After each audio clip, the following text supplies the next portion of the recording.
Welcome to Meet the Author, where you can join in on insightful conversations with best-selling and award-winning indie published authors. Your hosts today are Rob and Joan, who themselves are indie published authors, book publicists, and paranormal investigators with Tampa Bay Spirits, based in Tampa Bay, Florida. Thanks for dropping by. And now, on with the show. Hi, I'm Rob. And I'm Joan. We're so glad that you're in our audience today, whether you're joining us live or if you're watching the podcast later on, or if you are listening to us on audio, or if you are listening to us on WDJY 99.1 FM in Atlanta. We're so happy you decided to be in the audience. That's right. And Joe Conjal says, good evening, Rob and Joan. Good evening, Hi, Joe. Rob and Joan. Yes. Hi, Joe. He's got his little umbrella because he's up there in Charlotte and it's raining. Yeah. Is it bad? Marjorie Deering says, what great timing. I just walked through the door. Yay. Whoa. Thanks, Marjorie. That sounds supernatural. You walk through the door. Oh, you know what? I'll be right back. Okay. Well, in the meantime, I want to remind everybody every Thursday, 9 o'clock Eastern Time, you can catch our shows on WDJYFM.com on the computer or 99.1 FM in Atlanta over the radio. Saturdays, 5:30 p.m. Eastern Time here in the U.S. Episode Rewind, of course, every Saturday. And this coming episode Rewind this Saturday is going to be a sci-fi author from the UK, David Clegg, a repeat of his show. And WDJY tomorrow night is Noah Asher, Overcoming the Overwhelming. That was a pretty good episode there as well. Meet the Author next week is the next Magnolia Bluff Crime Chronicles update. It's part 3, and it's with Brakefield and Berkey and Richard Schwint. I'm looking forward to that. That's right. And George Dismuke says, watching you eating a chicken pot pie, drinking milk, Oreo cookies for dessert. Chicken pot pie, that sounds good. Well, so does the Oreo cookies for dessert. Yummy. Joe says, it was pouring earlier, not so much now, at least where I'm at. Well, that's good. That's good. And then Marjorie said, yay, I hear that's a great book, LOL. That's because Marjorie sent me this book, The Horror Within. Yeah. Thank you, Marjorie. Marjorie Swift-Deering. Okay. Speaking of books, new books coming out. The one just released here a little while ago. Joe Conjal's book, Catch a Tiger by the Toe. That was book 26 in the Magnolia Bluff Crime Chronicles. And I'm reading that right now. Joan is reading it right now. And I'm enjoying it, Joe, very much. And I will get you, and I still promise, I will get you your review for Second Chances, hopefully tomorrow. And book 27 is on pre-order right now, releasing August 20th by Brakefield and Berkey. That's The Ransom Enigma. So you can get that, I believe, for 99 cents. And Joe, I'm not sure if yours is still 99, but I think it is. You can correct me if I'm wrong. Anyway. I don't think ours is. No, not. But there is a sale. There is a sale coming up, though. This Another month. week. Yeah. Yep. In a week, all our books will be on sale. I think it's on the 20th. Everybody in the Magnolia Bluff Crime Chronicles. Right. Okay. That's Yay, Joan. Thanks, Rob. Still 99 Yeah, cents. 99 cents. For Yeah, kids. I really do. I'm really, really enjoying it. Yeah. And plus, I had read about, well, you know how it goes in this crime series, and I had just finished reading about Joyce and her son in Brakefield and Berkey's last season's book. So it was fun for me. That's so fun to see the characters, It is. in different books. It's really fun. Anyway, let's bring Steve on and talk about his books. He has great books. Not new to our stage No. is author Steve Altier. Hi, Steve. Welcome aboard. Hey, Joan. Thank you guys for having me on the show, and thank everybody who's tuning in tonight. I greatly appreciate that. Yeah, we do too. Yeah, Steve we've done book signings together, and then we all went to Tampa Bay Scream Fest. He and his wife were there, and some other authors that we know were there. But Steve and his wife are going to go on a ghost hunt with us. They're going to go to in November to May Stringer House, which always is fun. Is always fun.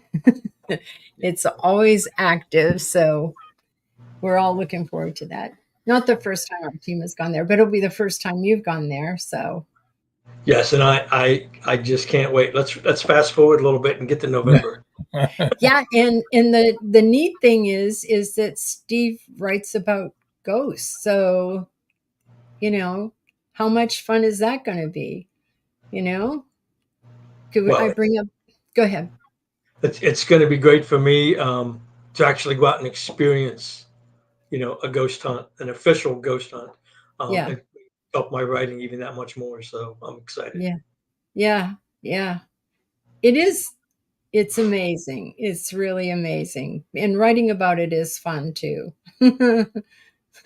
Is there a reason why you chose to write about ghosts? It goes back to my childhood. So in 1969, my parents bought the dam keeper's house. On the other side of the road from us was an old abandoned axe factory and a dam, which a lot of that was destroyed in an earlier flood in the 60s. But that was my playground as a kid. So I mean, growing up in the 70s, with that kind of, Mom always said, "Stay out of the old factory," which meant I had to go inside. I mean, we had to go check it out. Not only that, but you said it's an axe factory. Yes, it is. Where they made axes. Yes, where axe murderers from Pittsburgh. They would chop them. They would get the lumber from the woods. They would float them down on the river in the dam, down to the axe factory, and they would, make axes, tools, hatchets. Oh my gosh! So you got a combination. Not at all a scary place for little kids to be running around in unsupervised. Not dangerous. Not at all. Not at all. Joe Conja goes, an axe factory. There's some great story possibilities there. Well, I do think he took advantage of that. I did. Yeah. Let me bring up your first book here. Well, not your first book, but here we go. The Ghost Hunter. This is a side story. This isn't the main story, right? Correct. The Ghost Hunter is set in the late 1960s. Just basically about a 16-year-old prodigy child who's facing his worst fears. He's going to college. And when he gets to college, he wants to change his life forever. He wants to do something different. He wants to have friends. He doesn't want a repeat of what happened in high school, where everyone picked on him and made fun of him because of his age, because of his name. The character's name is Gerald Dupickle. Oh, well, you see, I can see where that would be. Why would kids make fun of somebody named Dupickle? So that's a real dilly. College, one of his first days there is he sees these kids wearing these black shirts, and he's like, "Oh gosh, they've got to be the campus bullies." Well, he runs and he hides in the library, where he has a ghostly encounter, and it's the boys who wear black who come to his rescue because they're ghost hunters. Oh. I quickly realized that Gerald has a gift that draws the spirit world out. So Oh, then he he's going to be with his friendships. they're going to like having him along. I mean, if he draws the spirits out. But Tom Nally says, "LOL, a real dilly of a name." And uh, Joe Conjul says, "Dilly, great dad joke, Rob, LOL." yeah, funny story on how I came up with Gerald Dupickle. So my wife and I, we were sitting at a red light one day, waiting for the light to turn green, and this truck pulls up beside me, and there's a big jar of pickles on the side of this truck, and I'm looking at it, and I'm like, pickles, pickles, Dupickle, Gerald Dupickle. I look at my wife, she looks at me like I've married a lunatic, you know. I was losing his mind. He's up here. He's looking at a truck talking about pickles. And I was just like, I got to write a story about Gerald Dupickle. I pulled my little notepad out and started taking notes. And While you were driving? no, I was a passenger. She was Oh, driving. His wife is driving. good. So, yeah. But no, and a couple of days later, we went bowling, and there was three boys that came up and were bowling on the lane next to us. And the one guy, he come and they start putting their names up there and they show up on that overhead screen. And the one kid's name's Donnie, and then there's Sam, and I'm like, Donnie the Demon Slayer. I write that down, and then I'm like, Sam the Sniper, and I just some of these, and these are all characters in that story. My mind was just working overtime, and I had to write it. But it's a side story to the Lizardville Ghost Stories. Which It's all set in the same part of the country. The first one of that is, which one is the Lizardville first one? Camping trip. Yes. Got it. The camping trip. Yeah. Oh, so yeah. It says right on it. Lizardville Ghost Stories, book 1. Yeah, that is the main series. Okay. The Lizardville Ghost Stories. Book 1 is the camping trip. Book 2 is Jimmy's Curse, and that will be followed up by Return to Lizardville, which will be book 3 in the trilogy and the final chapter of that series. That will release in early 2025. It's already done and at the publisher. I'm just waiting for them to do all their magic to it. Okay, so first the camping trip, then Jimmy's Curse. And now these are not standalone books. You really need to read them in order to follow the storyline. Yes.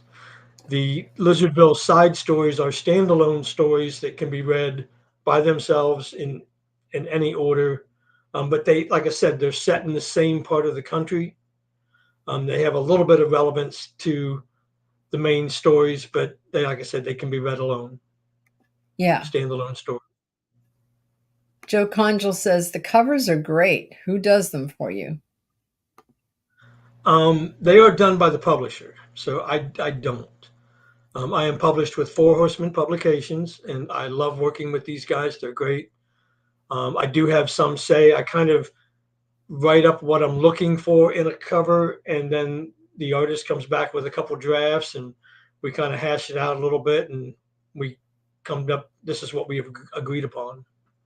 But they're really great, and I love what they're doing. Yeah, they do I know I've seen your books. They do the hardcover with the dust cover on it.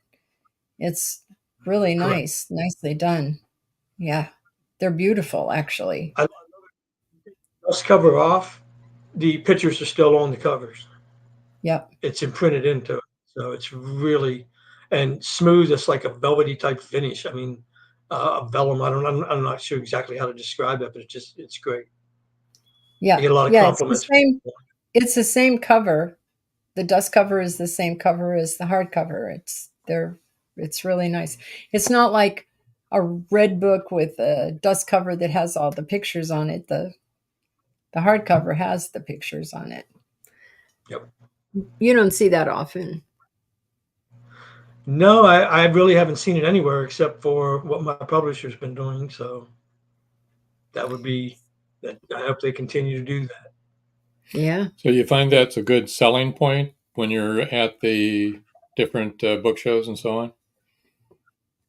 Actually, it is because you'd be surprised how many people look at that and they'll be like, "Oh my gosh!" When you show them the price difference and you show them the cover and you remove the jacket, they're just like, "Oh my gosh, I've never seen anything like that."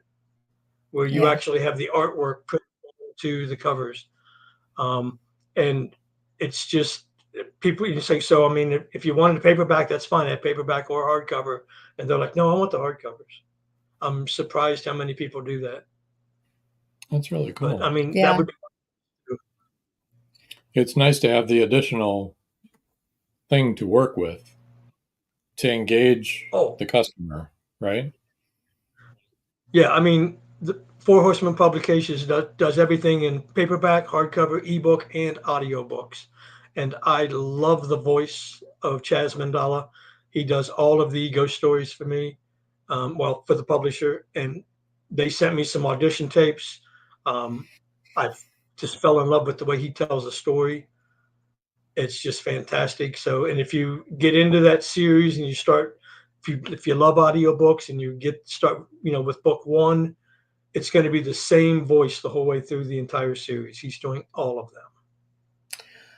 What's really nice is that you also have some children's stories for younger children, not little children, but younger than would be reading The Ghost Hunter.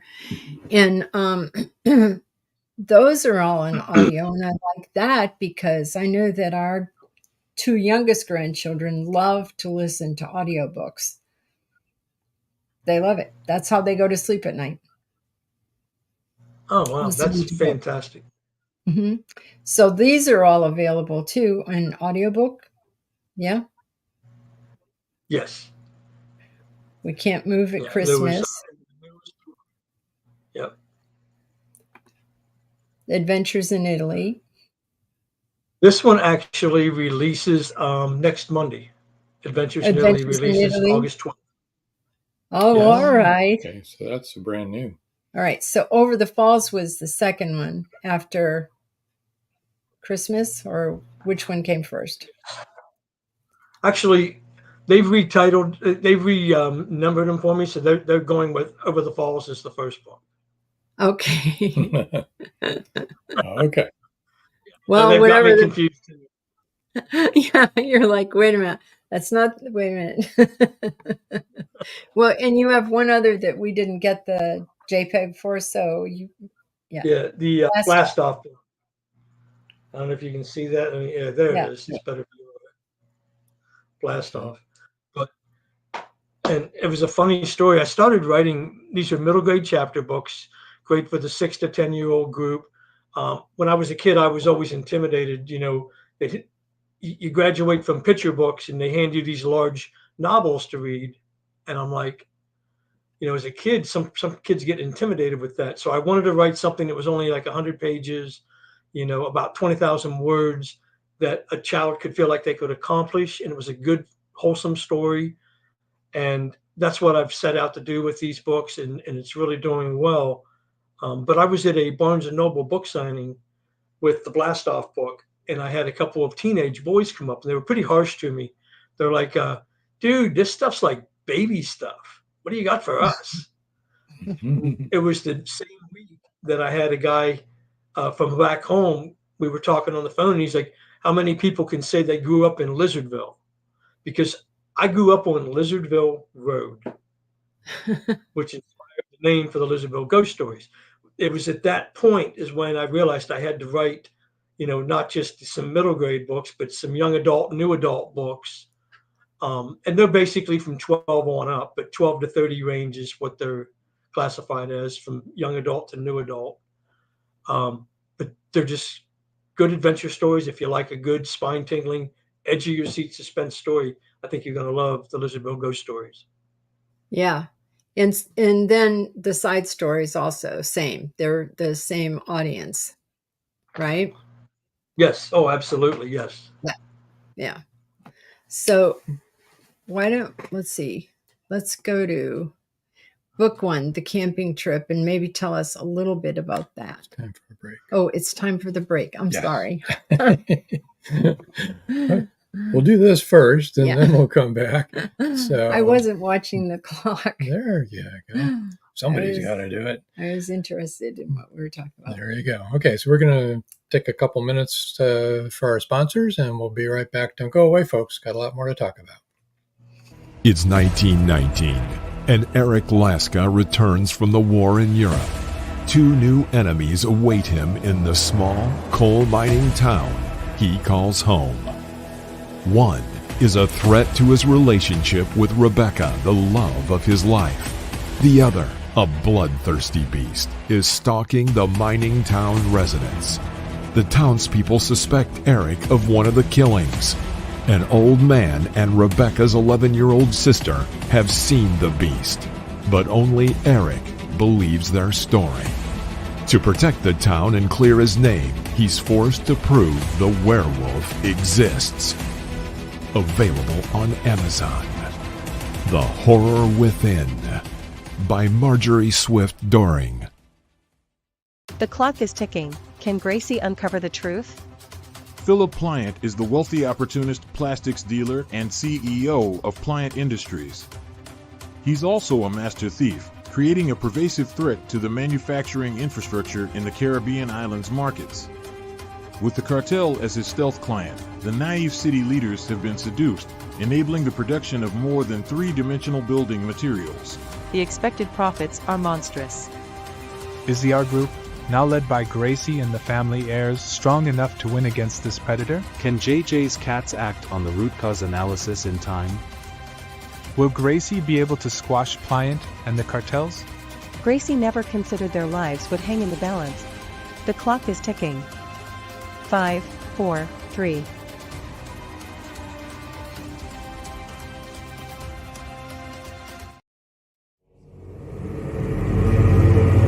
Many secrets are hidden within the darkness of the jungle.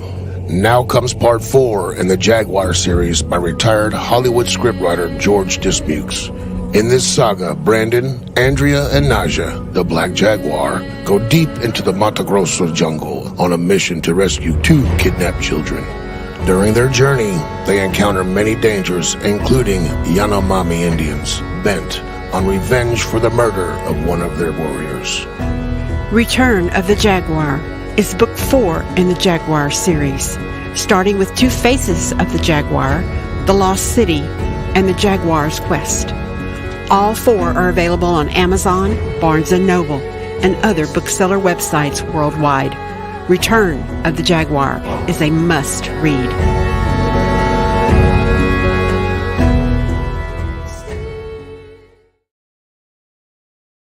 And we're back. Yes. So I had just asked you to give us a little bit of an idea of what the camping trip is about. So the camping trip takes place in 1970. Group of young guys go out along the banks of Big Fishing Creek where there's an old abandoned axe factory. And the oldest guy, he wants to scare some of the young kids sitting around the campfire that night. So he tells everybody the legends of the axe factory murders, and that wakes up the spirit world. And that's when the chaos begins. Wow, that's really cool. That's awesome. That is cool. And then the next one is Jimmy's Curse. Yeah, it's a continuation. The boys are doing a lot of research, trying to figure out how do we get these ghosts back where they belong. And it's just a back and forth struggle, a lot of, edge of your seat type of suspense written throughout the story. Awesome. So then that brings us to The Ghost Hunter. Correct. Yeah, and we've already talked a little bit about The Ghost Hunter with the Gerald Dupickle story. Yeah. And how he thought the kids in college were bullies, but they actually were ghost hunters, and he's attracting spirits. So he's now the most popular guy in that group. Absolutely. Now, then the next one in that series will be out in October, did you say? October 1st will be the release of Old Man Smithers. Okay. And that's the second in the Lizardville side stories. Correct. And is that a continuation of the Ghost Hunter, or is this completely standalone and different? Standalone story. So we first meet Old Man Smithers in the camping trip. Okay. He is just a crotchety old man. He doesn't want these kids on his property. He lives alone pretty much out in the woods, and he just wants to be left alone. And these kids, they like to go rafting and stuff down the river, and he lives right on the rivers, on the water's edge. So every time they're going by, he's just chasing them, and he's like, get off my property. And that's where we first meet him, and the kids are like terrified of him, and he doesn't like the kids. And when that book released, I had so many people emailing me, asking me, what is wrong with this Old Man Smithers guy? I mean, what's his story? Well, it continues when we get to Jimmy's Curse. Jimmy's Curse is set in 1976.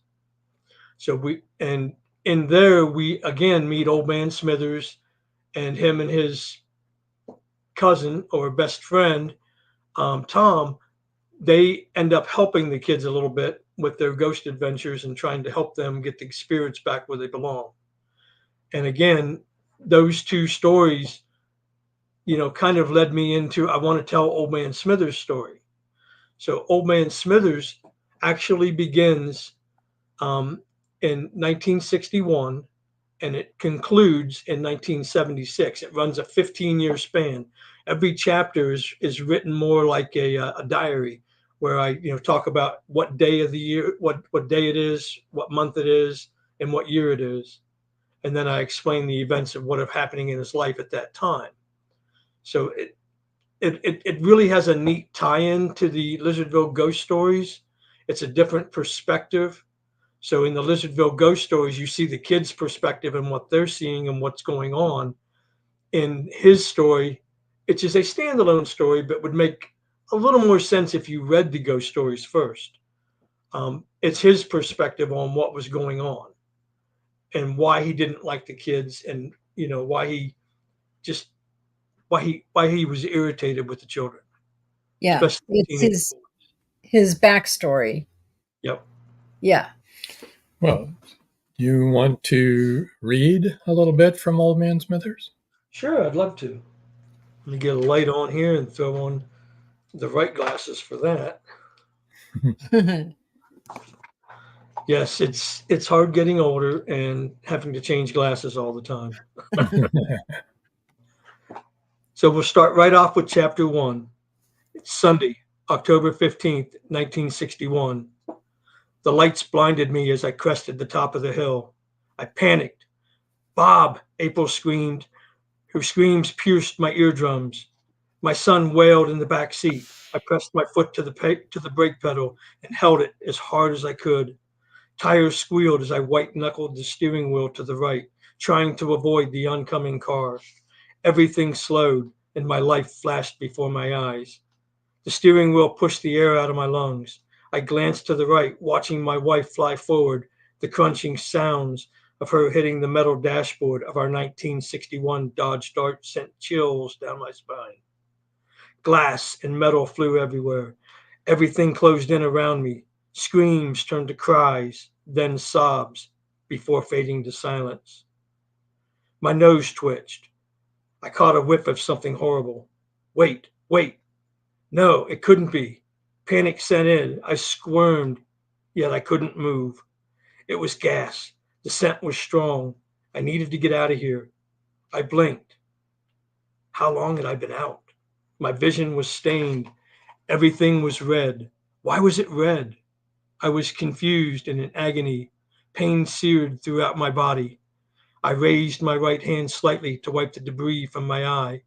My finger bled again. A new cut. I must have a piece of glass embedded in my eyelid. I was confused. I tried to move my head to the right, but metal debris was scattered and restricted my movement. April. Where was April? I needed to see her blonde hair. I couldn't move. My heart raced. Something held me in place. My stomach whirled. I just wanted to throw up. The smell was too strong. April, I shouted, but I heard nothing. Was I dreaming? Did I see lights? I remember the lights. They were coming right at me as I crested the top of the hill. I turned the steering wheel. I know I turned. Or did I turn? Did I turn too late? Water flowed from my eyes and burned when it mixed with the cuts on my face. What had I done? April, I screamed. Silence, nothing but silence. Was I yelling? Was I even talking? Was this all happening in my head? Could I talk? I moved my lips, I said hello, but I heard nothing. I couldn't move. I tried to push with my feet, but my legs were pinned. I wiggled my toes. I could feel that. I smiled, and then I noticed the gift wrap. Birthday wrapping, to be exact. It was my son's birthday.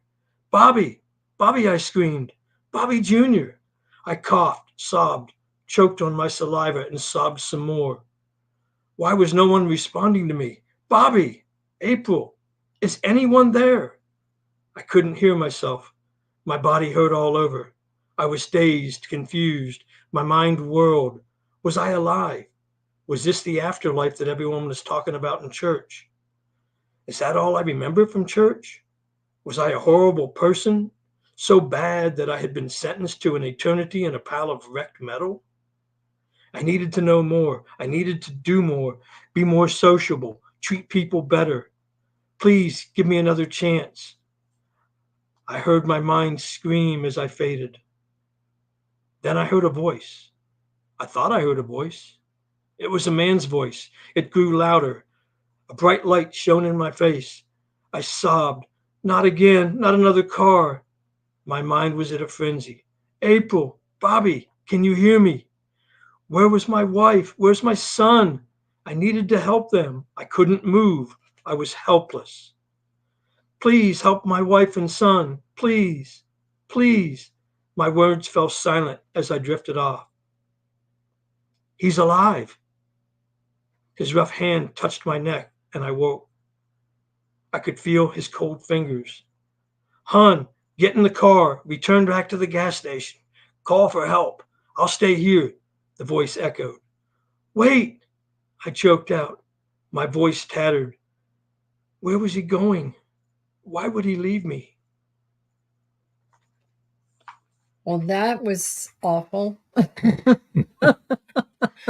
Gosh. I didn't mean the book was awful. I meant what happened to him was awful. Oh, my goodness. That was everybody's worst Worst nightmare. yeah. I think. The 61 car. But losing a job? Huh? Losing a 1961 car? Yeah. that was the problem. Yes. Joe Conchel said, nice read, Steve. Very intriguing. Oh, thank you. And Marjorie said, you put me right there in that car, Steve. It was terrific. Well, Marjorie, why didn't you answer the guy? Oh, we've got to stop him somehow. I could do this. No, that wouldn't work. Gosh. Joe Conchel has another question. That was very emotional, though. That was hard to hear. That was... Mm-hmm. I'm afraid to think Very about why he real. doesn't like being around the children. But Yeah. anyway. Can kind of guess. Yeah. So Joe Conchel says, hi, Steve. How involved is your publisher with the promoting and marketing side of your books? That's a good question. Yeah. They really are involved a lot. They do. So every time we're doing an event, we need to fill out a form for them. It's just a quick form letting them know about the event, where we're going to be. They do advertising for that to try to get people there to see us. They have a lot of events all over the country where they're doing shows. They're doing one up in Indianapolis where they try to create Writers Row, and they bring in 10 or 12 of their authors. So they're really good on that. Our marketing team is always looking for new events for us to appear at. They've helped me get into some bigger reading festivals, like the Fort Myers Reading Festival that happens every year in March. The reading festival over at the St. Pete Times Reading Festival in St. Petersburg in November. They're working on getting me into that. These guys are great. They do advertisements for our monthly releases. They talk about our books. They create videos for us a lot. So they're very active in all of that. They've actually assigned a publicist to me, and all the other authors I'm sure have one too, that are signed with them. But they're really trying hard to promote the sales, to grow sales and promote us, to get us out there into the readers' hands. And that's really what it's all about. Finding the readers and getting people, to know who you are and about your stories. Finding the readers and having the readers find you. Yeah, and personally, I've been shifting my focus a little more. I'm trying to do more bookstores. They've given me a complete list of bookstores in the state of Florida, and other states, and they can help me get in. Like if I'm going to do a show in Atlanta, why not set up to do like a show the night before, an appearance or a book signing at a Barnes and Noble, or two, a day or two before the big show that I'm going up there for, because not everybody can afford to go and spend $50 to go in a Comic-Con. Yeah. And I get that. So, and I find that I've been doing a lot more of book signings at bookstores, and a lot of these readers, they'll come in and like, I've never heard of you, but I'm willing to take a chance. Your book sounds interesting, so let's do it. And they'll pick up book one, and I'm hoping that, even if it's only half of the people that buy my book at a store like that, I'm hoping that, they'll come back and buy book two or three or continue on. So it's all about finding new readers, and my publisher helps me get into a lot of these places that I've never had an opportunity to get into before. Would you like to share how you got involved with Four Horsemen? Kind of an interesting story. So I met them years ago at a Comic-Con, and then it was about a year later, I got an email from the COO, the Chief Operating Officer, and she said she had an extra table at Phantasm. It was a show going on in Orlando, a 3-day show. So I was like, we have an extra table. We hate to see it go to waste, and, you're welcome to have it. So I'm like, okay. So I went over. What do you think? And we know how much those tables cost. So, gosh, yeah. So, they didn't want. Oh yeah, I'll do it. Yeah, I found it interesting, and I told my wife at the time. I said, they've got 100 authors, and they can't get one of their own authors to do this. So Friday, I got to meet a lot of them, and the Chief Operating Officer was there, and the senior editor was there. Got to meet them, but then Saturday, later in the afternoon, one of the authors said, "Hey, we're all gathering over at Carrabba's for dinner. Why don't you join us?" I'm like, "Oh, sure, that'd be great." So, we went up, cleaned up a little bit after the show, and we looked outside. We're like, Carrabba's is it's an easy walk. So my wife and I like to walk. So we started walking over there, and I got a text message from that author. I had a family issue at home. I can't make it. Sorry.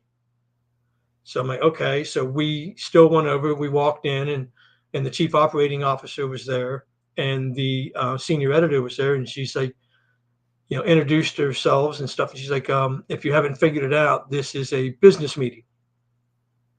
And I'm like, oh, so I got set up.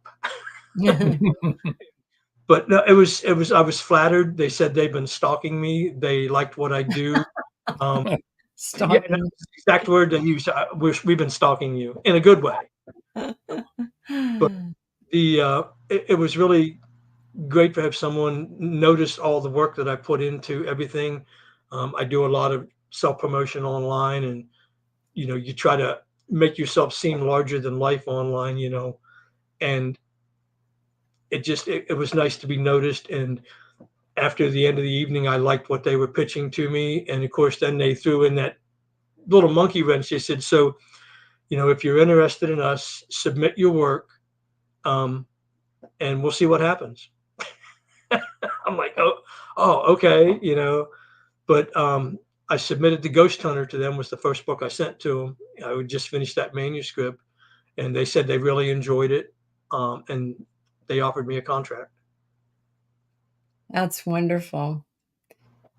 Marjorie had made a comment about the readers coming up to you, and she said, treasures are often buried. It's a lucky reader who's willing to take a chance and dig.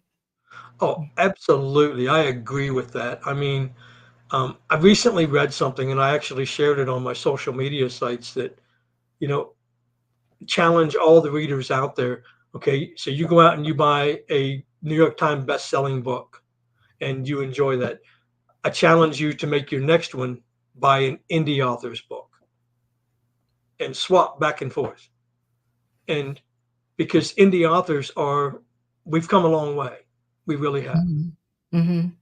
You know, Oh, a lot for of people say the real. self-publishing, has created a bad rap because there are some that just throw things out there. But I think the indie publishing, we really strive for perfection, and we try for that. I want to put out a top quality product. And that's why we like to call it indie published, not self-published. Self-published has a stigma. Indie musicians are not looked down upon. Indie movie makers are not looked down upon. They have their own festival, for goodness sakes. Mhm. And so indie authors deserve the same respect. Yeah. Time for our last break. When we come back, we're going to tell everybody how to reach you and talk a little bit more. Yeah. So don't go away, folks. This novel, set against the backdrop of the English Civil War, explores love and survival amidst the chaos of war. It combines historical events with personal narratives, highlighting the impact of conflict on individuals and families.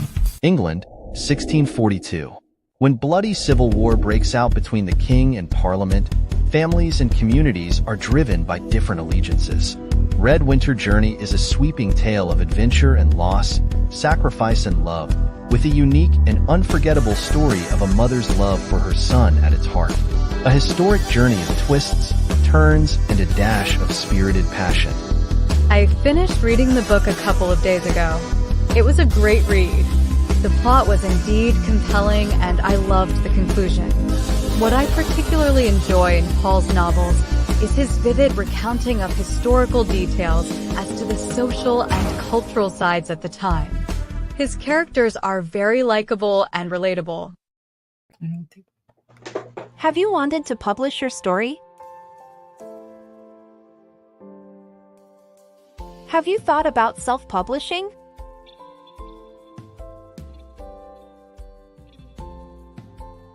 Today is your day.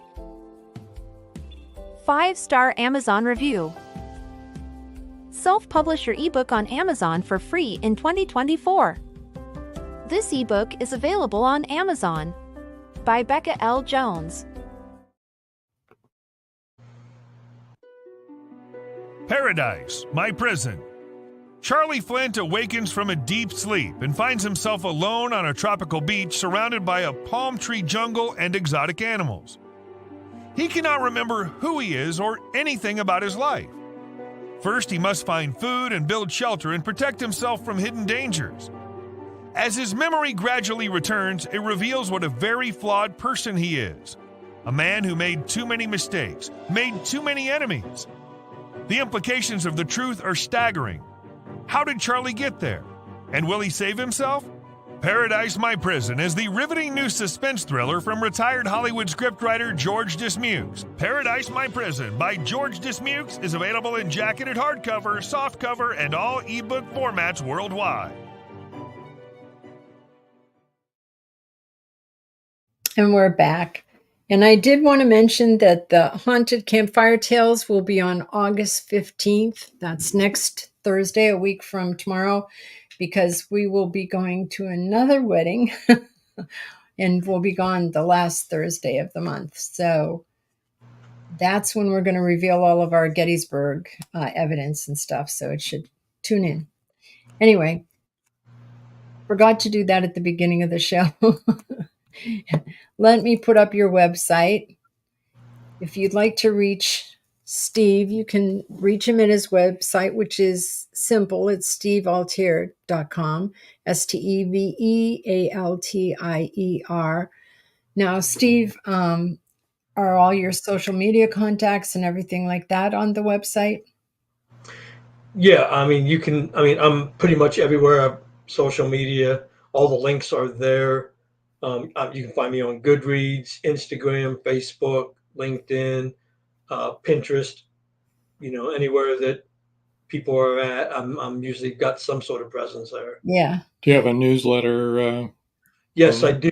Yeah, so if you go to my website, there's a link there to sign up for the newsletter. If you're on the site for about 20 seconds or so, it'll pop up and ask you to join the newsletter. And I strongly advise to do that because I send out one newsletter a month, the first week of the month, and it gives you an update on what I'm working on, where I'm going to be at, how to meet me, any specials or deals running. A lot of times that my publisher is running um, special, giveaways and things like that, where you can sign up and get a free book as an ARC review before it's released. So take advantage of stuff like that. Yeah. Yeah. I, you were talking about doing book signings. I really like going to independent bookstores. I really enjoy that a lot. Plus, I want to promote independent bookstores. They're having a resurgence now, but for a while, all the big ones were, the chains were really the only thing around. But it's a much better atmosphere, I think. I just really like the little independent stores. Well, and I'm going to give a quick shout out to the Gilded page at Tarpon Springs. There you go. That store just blew me away. I mean, you can go in there. They've got a couple of couches. They've got an area for the kids to sit down. I mean, you can pick up a book. They don't care if you sit down and read the first chapter. I mean, if that's what it takes for you to be interested in buying that book, they allow that. It was such a homey feel. I had the best time of my life there. Yeah, that was fun. Yeah. She's great. And that's what I'm talking about. I love people like that. Like right now, the whole Magnolia Bluff Crime Chronicles is at an independent bookstore in Texas. April Coker, who wrote, I'm going to forget the name, the glamping. Dying to Glamp. Dying to Glamp. Oof, thank you. Got us into that one, and that's great. I would love to be able to go there, but I just love that. I remember when we first got married, we would go to these little bookstores where you could sit in a corner and read magazines or newspapers, or like you said, the first chapter of a book, and you'd meet people and talk to them about books and reading, and that's what happens at the Gilded Cage there. It's really great. Gilded Page. I said cage, and I knew it's not. Could be a page. Paul Rushmore Brown says, better late than never. Hi, Rob and Joan and Steve. Hi, Paul. We just ran your new commercial. I love it. And Joe Conjal said, totally agree, Joan. Indie bookstores are the best. Love the ones in the Charlotte area. They are. They're so fun, aren't they? And you meet like-minded people, and if you're picking up the same genre, you chat with each other and everything. And Paul says hi from sunny Sydney. He's down under in Sydney, Australia. And thank you about his new commercial. Yeah, it's really cool. Yeah, so I love doing that. More so than going to Barnes and Noble and stuff. So that's fun too. I wanted to ask you, and we were talking about the publishing part and your interesting experience with that. How long were you writing and writing prior to this encounter with the Four Horsemen? And marketing, how long were you? Yeah, that is funny. When you met the Four Horsemen, how much marketing, were you doing before this happened? Marketing and writing. Yeah, I mean, I started off as a self-published author, an indie author. Thank you. Going back, I mean, it was like 12, 13 years now. And it's a lot of work. I mean, nobody understands. I mean, because you still have to hire an editor. You still have to hire someone for typesetting. You still have to hire illustrators for your cover. Because I don't know anything about that stuff. I just want to tell it and write a story. And, you spend a fortune out of your own pocket trying to publish a book. But I wanted, and with every story that I wrote, I learned something and I continued to grow in that. And I spent so much time just marketing and pushing myself and overseeing editors and overseeing all these projects going on that I could write maybe one book every 12 to 15 to 18 months. And when I met the Four Horsemen and when they liked what I was doing, they take a lot of that burden off of you. Really, what they want me to do is write. I have to turn in 2 books a year.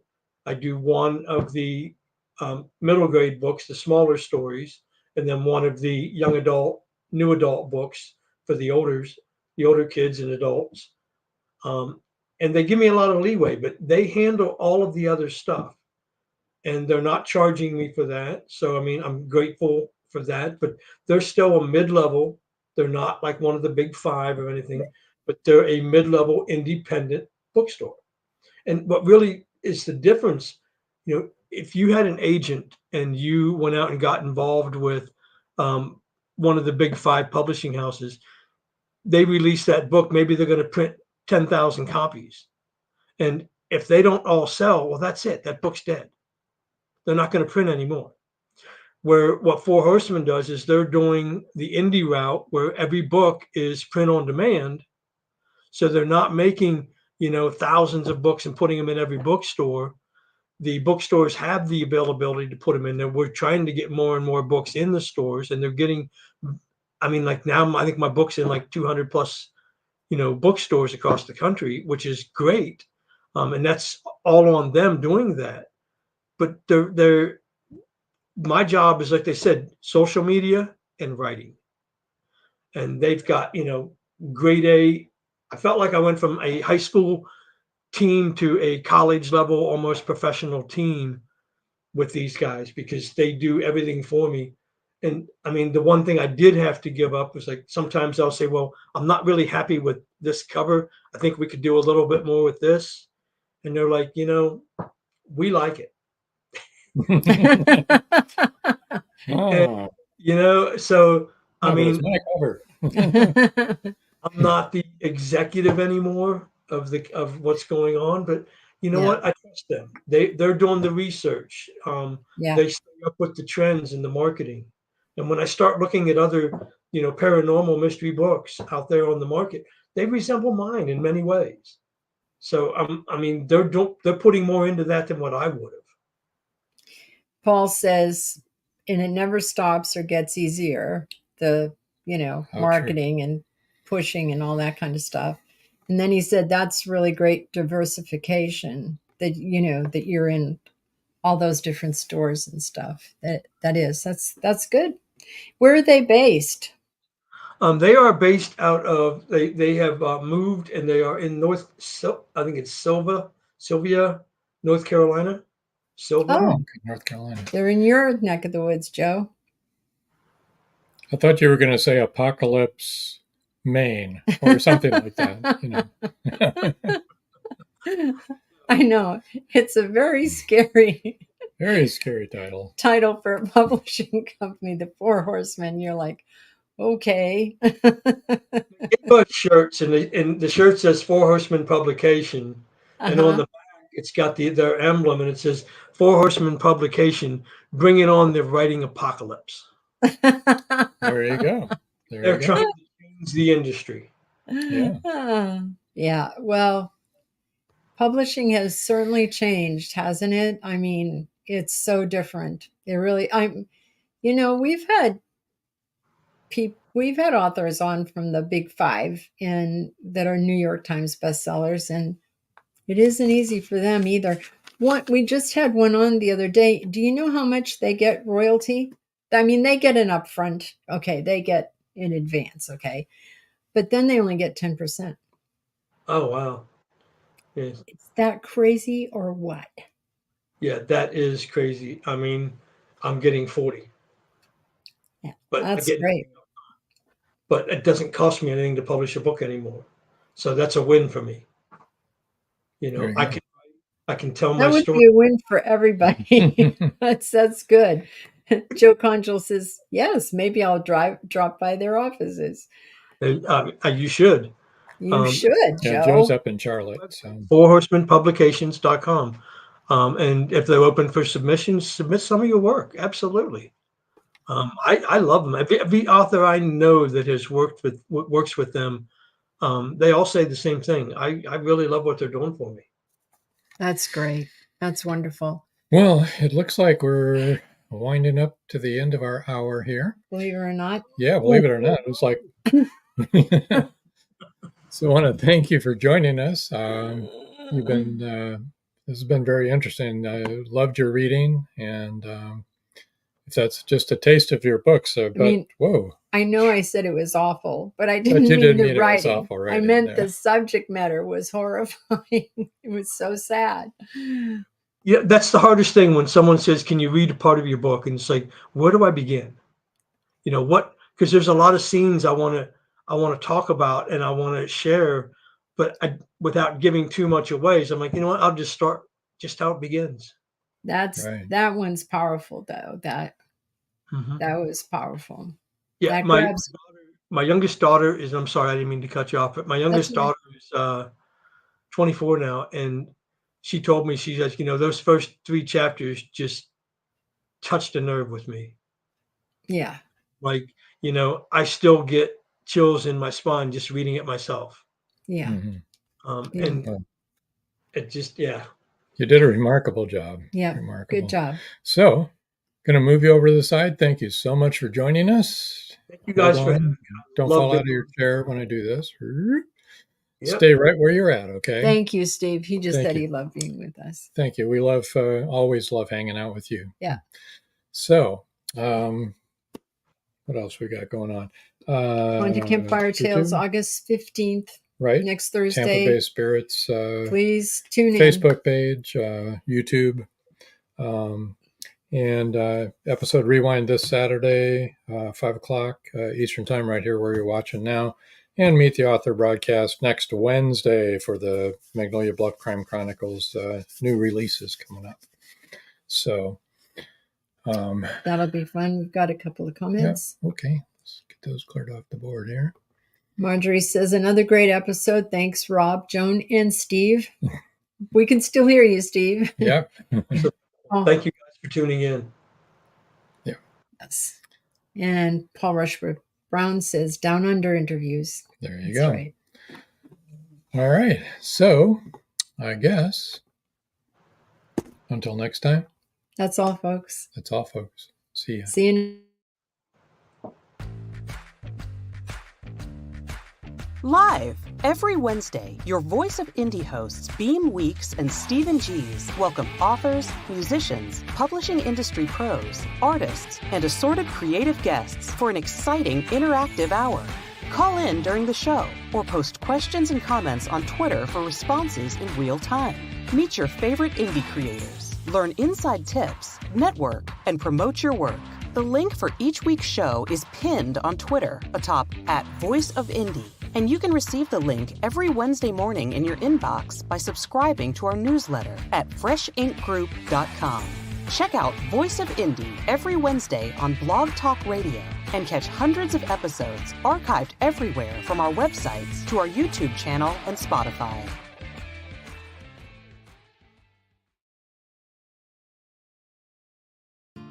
Thank you for joining us here on Meet the Author. Make sure you stay up to date with our show by clicking like, follow, and share.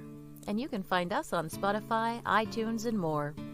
See you next time on WLFE-DB.com.